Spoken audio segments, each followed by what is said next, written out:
Hello everybody, it's me. In case you don't know, I am I don't want to be too arrogant, but I'm kind of an expert on all of these guys. You know who they are? The Presidents of the United States. All 44/45 of them, because Grover Cleveland is counted twice. Where is Grover anyways? He's in here somewhere. But that's not important right now. The important thing is that I am going to take some time to put them in these ever-popular tier lists. So A would be, A grade, B. So A would be really good, B would be good, C, average, D, not very good, and then F would be just the worst of the worst. To be determined is, it's too recent to tell, and it's too soon. I'm looking at these purely from a historic perspective, taking everything into account. Not necessarily their personal lives or anything, but just how they did as the leader of our nation. Or if you're Canadian or British or whatever, just the United States. I'm not gonna assume. And I will explain, there's Grover Cleveland. I will explain why I'm doing this and why I'm putting them there. So let's start with George Washington. Obviously, he is going to go in A. Father of our country, helped format this entire government system and really helped with a lot of the presidential duties. For instance, he was the one who proposed the 2-term limit, only broken by one person in here, which we will get to down the line. Hint, hint. But we all know that George Washington was just fantastic. Also, I'm going to say Donald Trump, to be determined. I have my opinions on President Trump. I'm sure you do too. The important thing to know, though, is regardless as to whether or not you like him right now, we cannot yet determine the impact that he has had on our nation, nor can we really assess his legacy while he's still in office. For instance, we weren't able to tell if George W. Bush was a good president or not by, I'd say, Obama's second term. Whenever a president leaves, we always have to judge what came before them, what came during, and what came after. What effects did they have? Like, if we just judged Harry Truman here based off of immediately leaving office, he would have been bad. Everyone hated him. But only in recent times has his stock risen. Similar to Ulysses S. Grant right here. People hated him at the time, and I'll get into my opinions on him, but people like him better now. Not great, but they liked him better. Let's see, John Adams. John Adams is a legendary person, right? So he'd go in A. No. He was our first vice president, and yeah, he did some good, but he did a lot of not great. So, oddly enough, I'm gonna have to put him in the D column. Yes, you get the D. Don't take that the wrong way, please. I don't need any of that. See, I don't particularly care for John Adams. He was a good vice president, but he's a very bitter, selfish man. Like, when Thomas Jefferson beat him, he refused to help out with the transition, and he fled the White House, not showing up to the inauguration. He was a bad sport.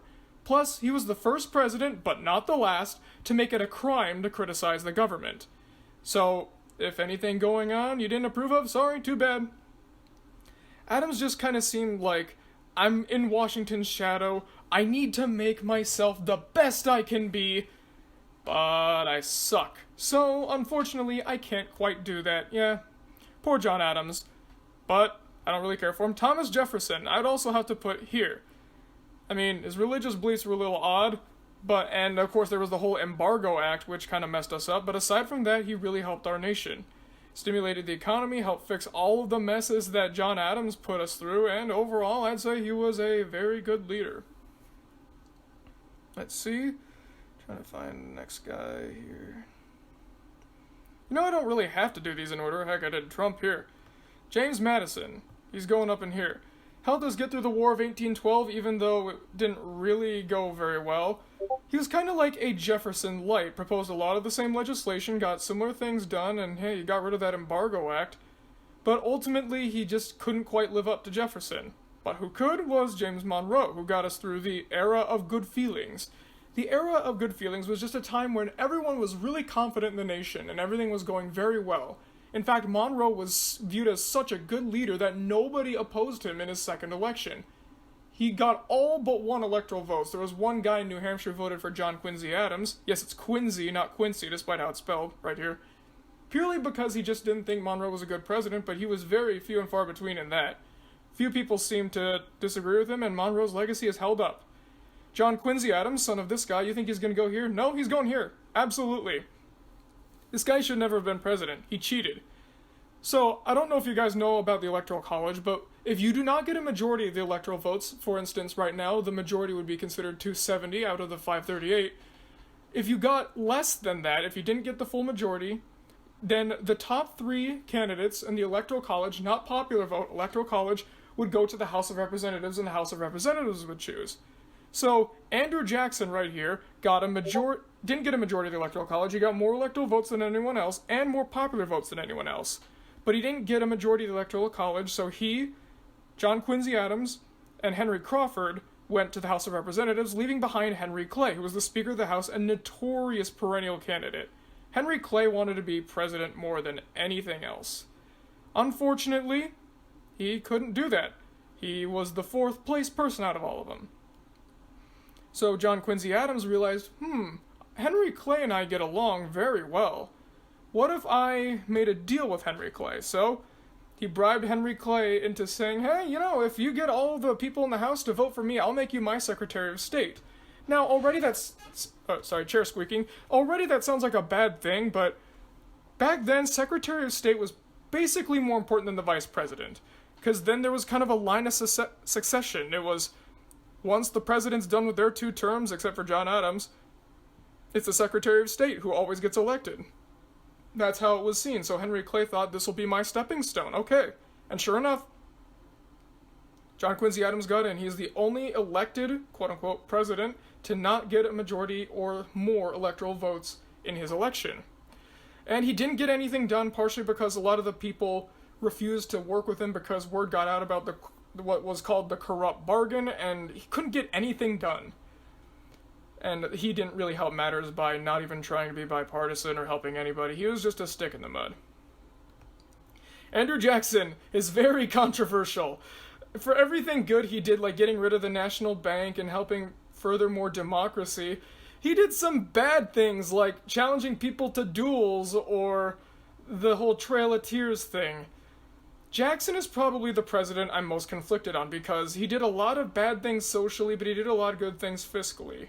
He's very split down the middle, so obviously he goes here. He's very controversial, and I kind of feel bad about liking some of the stuff because, again, he wasn't the best guy.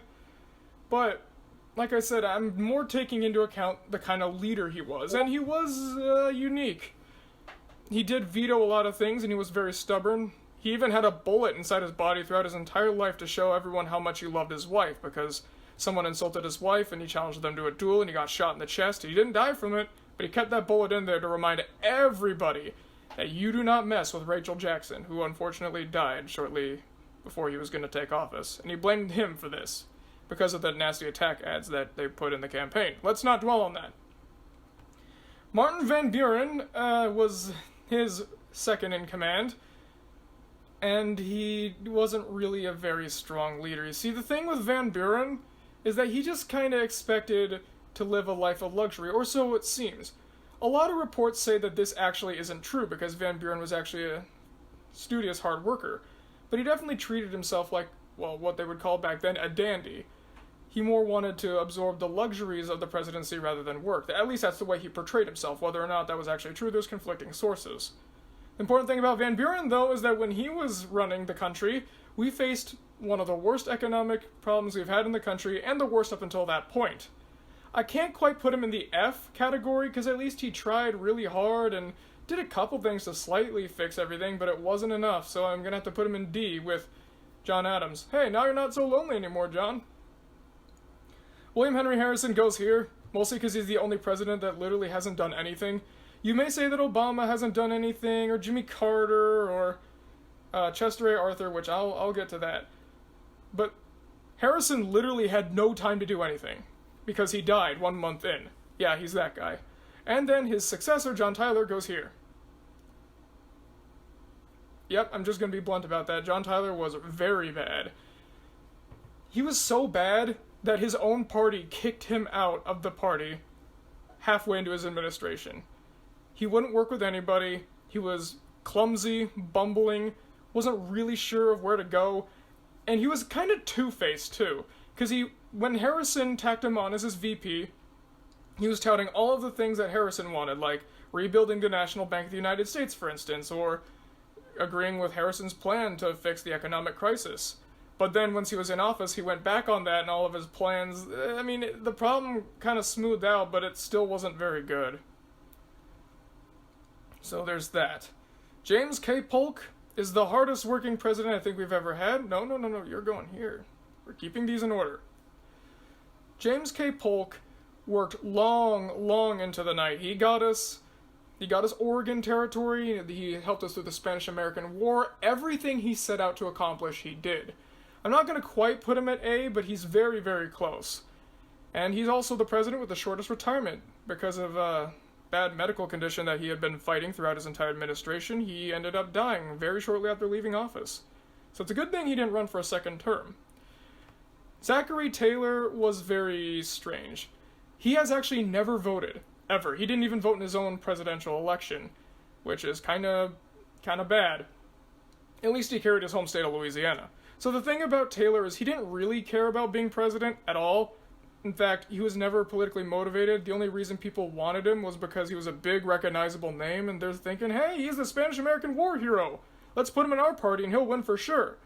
So even though he was a Whig, not as the thing you wear on your head, just the political party, Taylor didn't really represent Whig ideals. In fact, he thought that Congress should have been the ruling body, and he would have gone along with anything Congress said. But when Congress started becoming very pro-slavery, he began to become an ardent unionist, fighting against any slavery legislation, although he didn't really last too long. I think he's kind of right here. C, mediocre. Miller Fillmore goes here. Miller Fillmore was only put on the ticket just to balance it out. As one historian put it, he would rather appease and please rather than lead. He tried to make compromises that satisfied everybody, but just satisfied nobody, and it made the slavery problem worse, because this is when the slavery stuff was coming in. Franklin Pierce will be joining him. Franklin Pierce is the president with like a supervillain backstory, because everything bad happens to this guy. He lost a bunch of his kids due to sickness, and he only had one surviving one. His wife didn't want him to run for president because she thought bad things were going to happen to him. And then once they were taking a train ride after he won, the train crashed, and they watched their last surviving son, Benny Pierce, get decapitated right in front of him.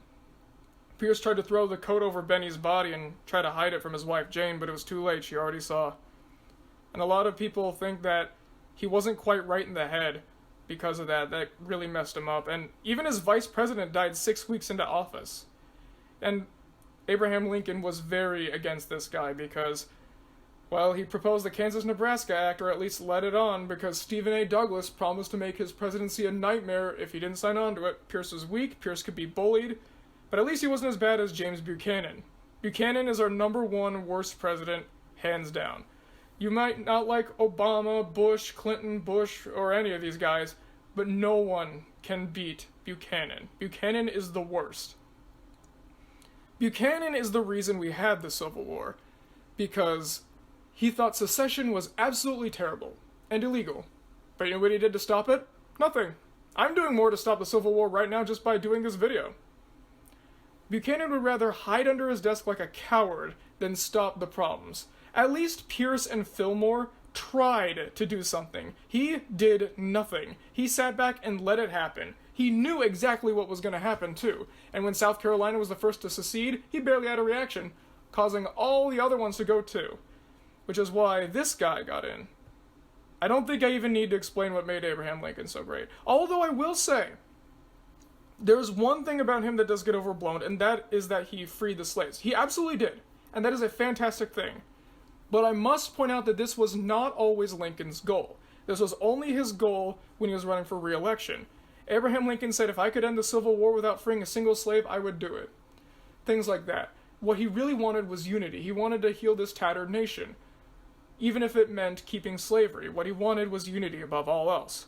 But as the war went on, he eventually changed his view to, no, we need to free the slaves. We need to get them lives again. We need to have them be treated like people. But yeah, just wanted to clear that one thing up. Andrew Johnson was the first to be impeached, and he's also right here. Wow, we've had some bad ones, haven't we? So, you know the Civil War, how that was this really big ordeal, everyone was miserable, tons of people were dying, and it was all for race relations and making sure that minorities were treated like real people, like they should be. Well, here's what Andrew Johnson's plan was. Hey, former slaves, why don't you go back to the plantation and just start working? You won't be slaves, but you'll just kind of be free working servants, and leave this all to the white folk. Yeah, he was a very, very racist man. And his temper was atrocious. A lot of historians say that if people ever thought that he would have been president, they never would have put him on Lincoln's ticket, ever. Grant is one that I, by all accounts, should put here. No, I'm not factoring in his career as a general into this, not at all.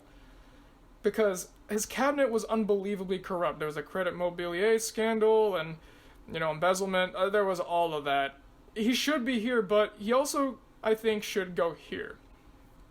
He did a lot to help during Reconstruction, and for a little bit the economy was going well before it tanked again.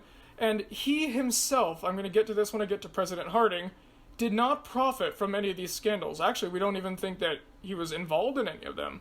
It was just that he happened to hire some unfortunate people. So Grant himself was good, but unfortunately, due to the fact that he hired less than honorable people, he has to get knocked down on the list. Rutherford B. Hayes is like the most mediocre president ever, aside from William Henry Harrison. Nothing really memorable about this guy happened. He was barely elected, winning by a single electoral vote. He ended Reconstruction too early, which caused a lot of the Democratic control in the South and the Jim Crow laws, because back then the Democratic Party was very, very prejudiced, but only in the South. I must point that out. The Northern Democrats or the Western Democrats were, I guess, a bit more like the Democrats we have today, but the ones in the South were the ones that really cared about the segregation and racism and all that. Hayes was a little odd. They banned alcohol from the White House when he was there, and he was a big temperance activist and expected everyone to follow in his wake. But that's personal life. I'm talking about legislation, which, again, aside from ending Reconstruction too early, he didn't really do anything of note. James Garfield, I really want to put here, but I have to put him here, mostly because he didn't live out to do any of really what he wanted. He got shot in the chest and then spent several months dying, and the doctors ended up killing him because they put unsterilized and unclean instruments into his body when they were trying to find the bullet. So yeah, great. But I will put a successor up here. I think Chester A. Arthur is one of the most underrated presidents in history. Not only did he do a lot for civil rights legislation, although Congress did hold him back because he wasn't able to get as much done as he wanted, here's something that was very common, especially in the Republican Party back then. Say I'm running for president, okay, and you write some speeches for me, donate to my campaign, and you help me win the state of Indiana. You happen to be a congressman there, right? So you come up to me and you say, hey, I did all this stuff for you, give me a job. And then I make you the Secretary of Agriculture. That's how it worked. It was called the spoil system. The whole, you scratch my back, I scratch yours. That was very common. Chester A. Arthur was the pinnacle of this. He only got any of his positions because of this, and New York Senator Roscoe Conkling, his best bud, was basically the king of the spoil system. And ironically, in the Nixon going to China syndrome, the guy who was the prototypical spokesperson for that system ended up destroying it. He made Conkling lose his job, he put big taboo all over the spoil system, and he helped clean up government. Sure, we have a little bit of that stuff now, but it's not like, oh, the Capitol's on the Virginia side of the Potomac, so the governor of Virginia should be the Secretary of Housing or something. We don't have any of that anymore. And yes, that was an actual thing that happened. Grover Cleveland could easily have been here, but because of his second term, he has to go here. Grover Cleveland was more of a libertarian than he was a Democrat, and he was very, very good in his first term, albeit he was mishandling some Civil War pensions, which is why we got Benjamin Harrison here. But his second term was kind of wrecked by controversy and a lackluster economy, and I just can't put him up here, so he's got to go down here. Ben Harrison is very tough. I don't know which one to put him in. I guess here. He kind of messed up a lot of stuff. The economy was in shambles. He was a Civil War veteran, so obviously the veterans loved him, but because of the enormous pensions he gave them, not only did he really put a strain on the nation's resources, but it got to the point where 14 and 15-year-old girls were marrying 70-year-old Civil War veterans so that they could die and then the girls can get the money. It was a broken system. He didn't do anything atrocious, which is pretty much what the F1 is reserved for. But, yeah, he really belongs here. McKinley, I'd say here. Oh, by the way, I think when I was talking about Polk and Taylor, I called it the Spanish-American War.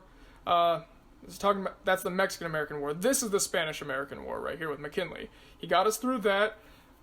He really helped ease a lot of the economic problems that were going on under the Harrison and Cleveland administrations. He really cleaned things up. But it was nothing compared to one of my personal favorites, Teddy Roosevelt. Teddy Roosevelt was just unbelievable. Trust-busting, helping fix all the worker issues going on in America, food and drug, like, everything he did basically was good. And Teddy Roosevelt, it's odd because he wasn't quite a Republican, but he wasn't quite a Democrat. He was what was called a maverick, where he's very bipartisan and will basically just not care what the party thinks. He just wants to do what he feels is right. And I really appreciate that, and the nation sure did too. I really wish that he would have won in 1912. But he did promise that he wouldn't take another term, and that's where we get Taft, who goes... here. Taft was basically Diet Teddy Roosevelt. He put less of a focus on conservation, because if it wasn't for Teddy Roosevelt, we would have turned the Grand Canyon into a landfill.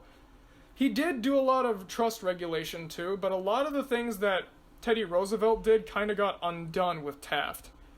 So I would put him here, but if he didn't undo a lot of the work that Roosevelt did, well, he would be right there, but now he's here. See how that works? Woodrow Wilson, he kept us out of war until he didn't. I would put him here. He expanded government. He kept trying to say, oh, we're not going into war. We're not going to war until it was too late, and we kind of went in unprepared. He was a human machine and also very, very racist, as it turns out. Yeah, a guy from New Jersey racist. I wouldn't really have expected. And then there was that whole Treaty of Versailles thing that was a pretty big embarrassment. Warren G. Harding is often ranked as one of the worst presidents in history because of Teapot Dome, not Gome, Gome is not a word, Teapot Dome, and his illicit love affairs that he supposedly had with women. Now, of course, here, I'm not going to count the love affairs against him, otherwise we'd have to put John F. Kennedy in, like, the D category, which, spoiler alert, that's not going to happen. So, what is so bad about Harding is that, like Ulysses S. Grant, he put a lot of bad people in his cabinet, like Albert Fall. But there were also some good people, like Herbert Hoover or Charles Evans Hughes. There were some really good people. It's just the people that he hired that were bad were really, really, really bad. But again, like Grant, Harding didn't profit from any of these. In fact, there were actually several stories where Harding found out that the people were doing these bad things and said, hey, stop it, and if you ever do this again, I'm going to fire you. And then they, after that, had to work in secret behind Harding's back. He's also the one that gave us the Roaring Twenties. He's the one that helped stimulate the economy. And had the love affairs and the Teapot Dome thing not happened, he probably would have been remembered as a great B or A. But because he did surround himself with bad people, I have to put him in the C category. Way overhated, but come on, guys. He did bad things, but still. Coolidge is basically Harding, but with less of a personality and less scandal. No real scandals happened under Coolidge, and I kind of like how dry and sarcastic he is. There was a White House dinner he held once where a woman said, Mr. President, I bet I could get you to say more than 2 words before the night is out. And then he turns to her and says, you lose. If you thought Wilson was a human machine, Coolidge is right up there too. He's dry, he only cares about getting the job done, and that's that. We all know Herbert Hoover's going there, come on. He didn't cause the Great Depression. He did not. But I will say he very poorly managed the Great Depression. He didn't know what he was doing. His solution, raise taxes. Oops. And then he also did things like building bigger infrastructure when we didn't really have the budget to do that. It created more jobs, but only temporarily. He didn't know what to do during this. To be fair, who would have? But arguably, what he did made everything worse. Franklin Delano Roosevelt, we all know about this guy, right? A true, absolute American hero who goes in the B category. He's not going in A. I can't put him in there. He was a very good World War I leader. Or World War II, rather. Sorry. Dang, I can't talk quite right today. World War II, he got us through that very well. And he was a great communicator, helped keeping us calm and subdued during the Great Depression, thinking that, yes, today I don't have enough to eat, today I don't have a job, but tomorrow will be better, because tomorrow is another day. But he didn't stop the Depression. He may have even prolonged it, arguably. The Depression only really stopped because of the war effort. Because wars, though they have recessions after it, while they're happening, your economy tends to boom.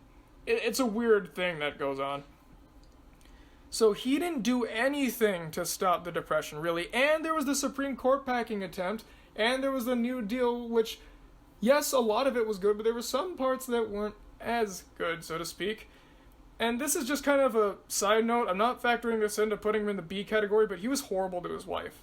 He cheated on her constantly, didn't keep it a secret, and whenever she offered divorce, he said, no, you're staying with me because it looks better for my image. You're not going anywhere.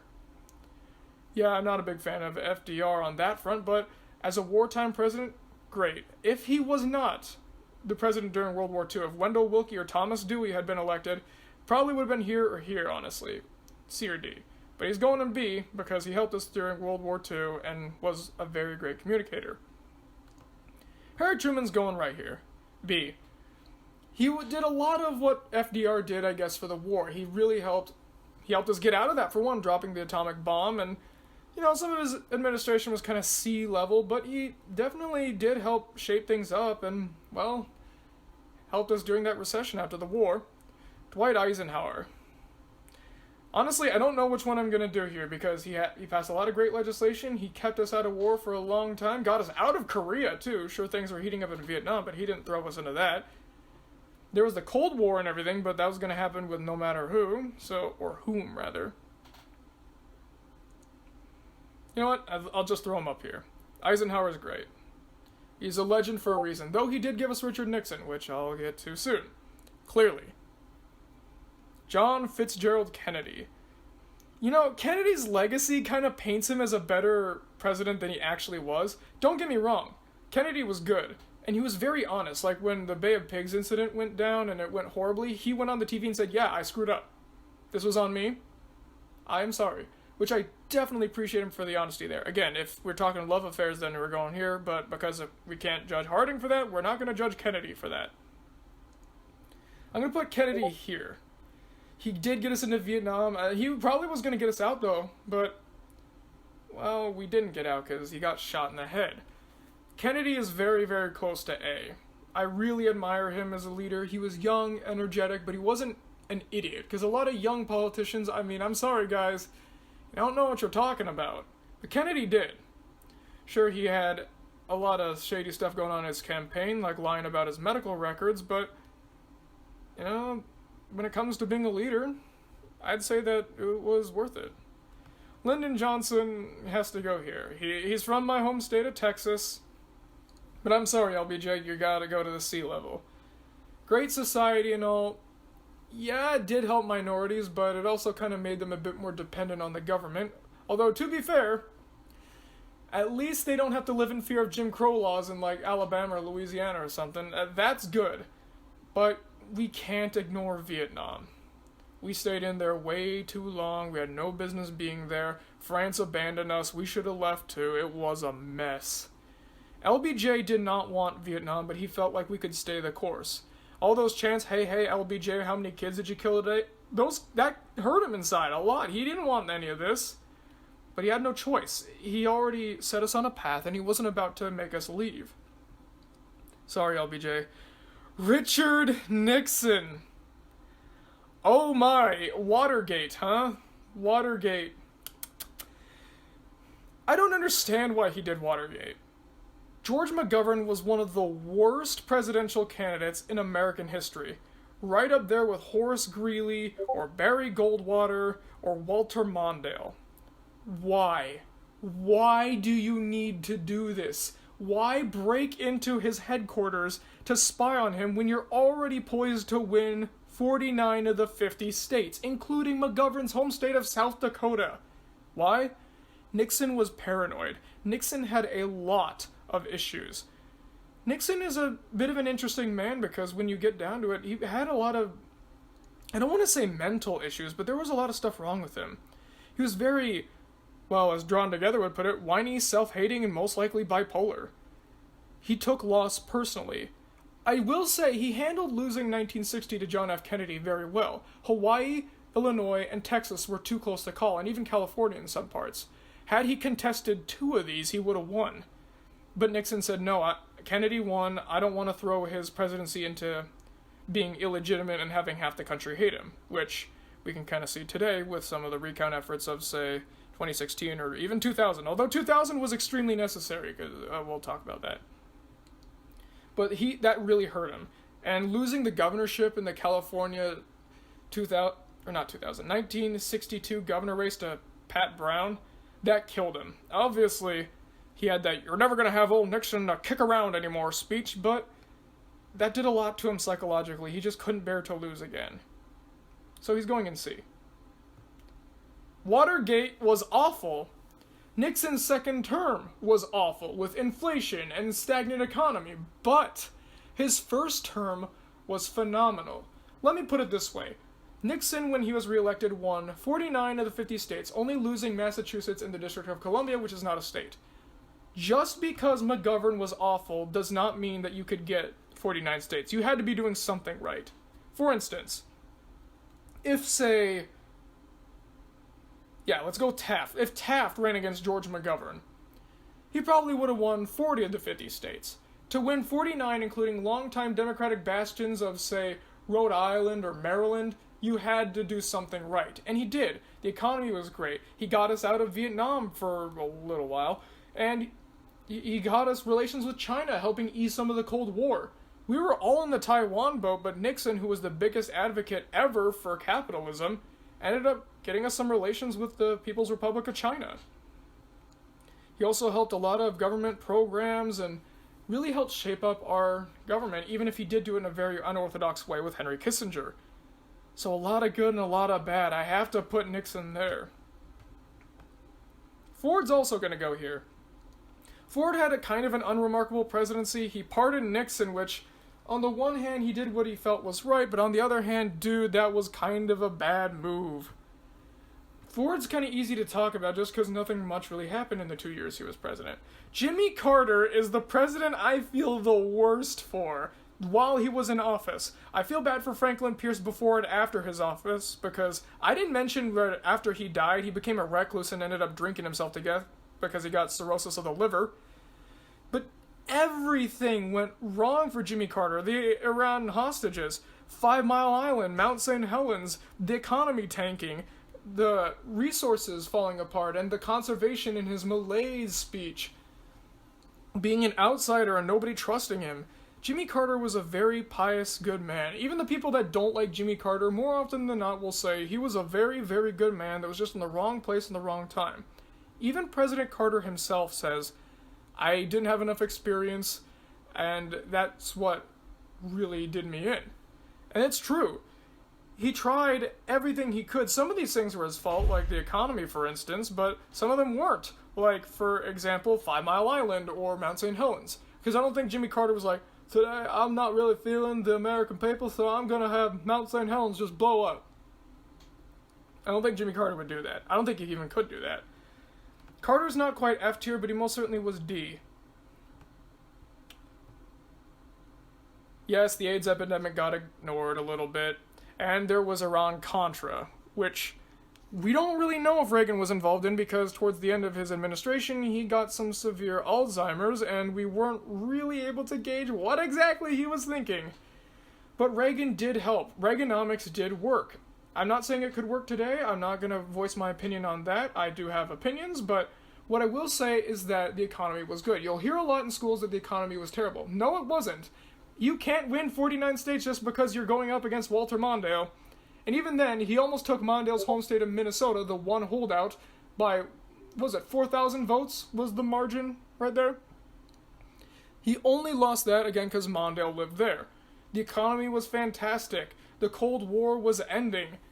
everything seemed to go right for Reagan. It was the anti-Carter, where Carter had everything going wrong, Reagan just had everything going right. And then he was succeeded by George H.W. Bush, who promised to basically be Reagan 2.0. And he was not. Read my lips. Don't make promises you know that you can't keep. That is a very, very big no-no. The problem with H.W. Bush was that he got a little overconfident at times, like that whole read my lips, no new taxes, and he ended up having to do that. Sure, it's good to be bipartisan and compromise, but when that's one of your big things, no, you can't do that. There was a lot of the deficit problems going there. Desert Storm was good, but overall, I'd say H.W. Bush was just okay. Bill Clinton. His wife has been in the news in 2016. I don't know if you've heard of her, but her name is Hillary Clinton. She ran for president, in case you didn't know. It was a little significant, you know. I think she was like the first, person from like New York to run for president. It's obviously not the first woman to run for president. No, that's impossible.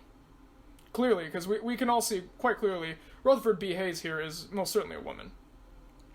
Bill Clinton, again, can't put the Monica Lewinsky thing against him, because that doesn't have to do with his administration. Although, he did perjure himself, so I'll put that against him. Again, his weird kinky sex stuff, he can do whatever he wants, I guess. But when you lie in court, then there's a problem. Bill Clinton's presidency is what I like to call the sandwich administration. The first 2 years and the last 2 years were bad. The middle 4 years were good, so I think that chalks up to about average.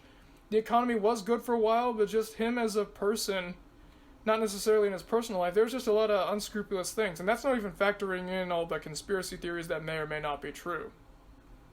There's no real verification on that. Though he was a masterful campaigner. And I'm going to address Ross Perot real quick. Personally, I do believe that if Ross Perot was not in the race, George H.W. Bush may have won.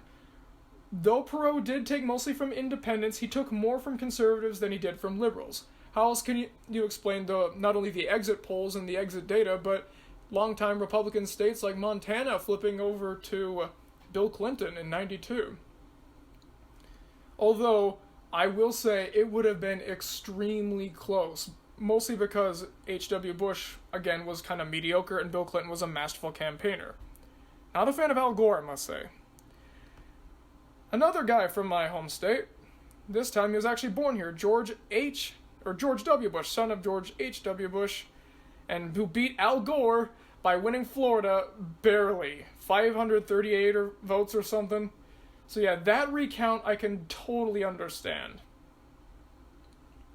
So, a lot of people like to hate on George W. because, the whole Iraq war and the economy tanking. I will say, the economy tanking was not him. If you read his book Decision Points, which I recommend, it's written by him, and if you actually find the audiobook, it's read by him too, he'll point out that was the Democratic-controlled Congress. They had a vast majority in there, and if he vetoed it, they probably would have overridden him anyways. So he had to sign it in, otherwise he couldn't even get any of the legislation he wanted done. No Child Left Behind was a mess, I'll admit that. Also, Katrina. Kathleen Blanco, the Democratic governor of Louisiana, would not let him in the state to help. Yeah, a lot of people think George Bush just didn't care, or George Bush doesn't care about black people. You know, that thing? Well, he tried. They wouldn't let him in, but he tried. But 9/11... if Al Gore was president during 9/11, do you really think that someone who sounds like this and has an ego the size of Alaska would have been able to help unify the country and make us feel safe again? George W. Bush saw in absolutes, yes, but he was also very, headstrong. He thought more with his heart than he did with his head a lot of the times. I tell you, that speech he gave at Ground Zero, and the people knock these buildings down will hear all of us soon, it always gives me goosebumps every time. Because the thing about that is, that was the scariest thing that had happened. Our nation was getting attacked on the mainland. Sure, there was Pearl Harbor, but Hawaii wasn't a state back then, and that wasn't the mainland. And this was a massive terrorist attack. And whether or not you agree with the Iraq War, we needed to act. We needed to do something. Still, though, there was a lot in his administration that didn't go well. I also like to divide him like I did Bill Clinton. The first 4 years were good. The last 4 years were not. So that chalks up to average again. Barack Obama. I will say, in 2008, had I been able to vote, I stand by this, I would have voted for Barack Obama. McCain had Palin on the ticket, and I do not like Sarah Palin. John McCain, I've never been a fan of him anyways. Not because he's a maverick. I actually like that he's a maverick. I really like that. But McCain he's a lot like Bob Dole. He was uninspiring. He was kind of weak. He seemed more like the second banana than the guy who'd be leading our nation. No disrespect to him, and I appreciate his service. The thing about Obama, though, is that he didn't really do anything. Gay marriage got legalized, but that was more the Supreme Court. And then there was Obamacare, which, that's very contentious. Some people it really worked for, other people it really screwed them over on healthcare. And even if you look at Saturday Night Live, they'll even say the first bits of Obama's administration didn't really do much of anything. Nothing really got done. I'm not going to put the whole Hunter Biden or the foreign AIDS thing or even Benghazi against him because there's so many murky details there I can't quite say. One thing I will say, though, is that the recession, he handled it all right, I suppose. He did help bail out a lot of corporations, but the problem is that destroyed our national debt. Obama spent, I believe, more than any other president ever had, and we still haven't recovered from that. Obama I was going to put in to be determined because we're only just now starting to be able to assess his presidency. But I think we're a little bit down the line now to the point where we actually can put an actual label on Barack Obama. I think he's a nice man. I think he was a fantastic campaigner. But as a commander-in-chief, I don't think so. He's not going in F, but in my opinion, he goes here. I want to like Obama so much. I really, really want to. And I think that it's great that he was the first African American to ever be elected president. That was fantastic. That's a very big step in our society, you know. Just think about it. About 200 years before, they were treated like nothing. Actually, 200 years at the time Obama was elected, they were still property. They weren't seen as people at all. And then 100 years after that, they were being segregated in the South. And then 100 years after that, one of them was leading the United States, the free world. That's a very important step forward.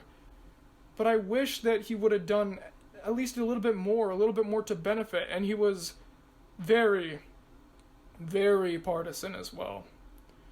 That is something else I can't stand. But here is how I would rank the United States presidents. What do you guys think? Do you disagree? Do you agree? Comment below and let me know because I'm very excited to hear what you guys have to say. Thank you very much for watching. I'll see you guys next time. I don't know what next time will be, but I might do something else like this. Who knows?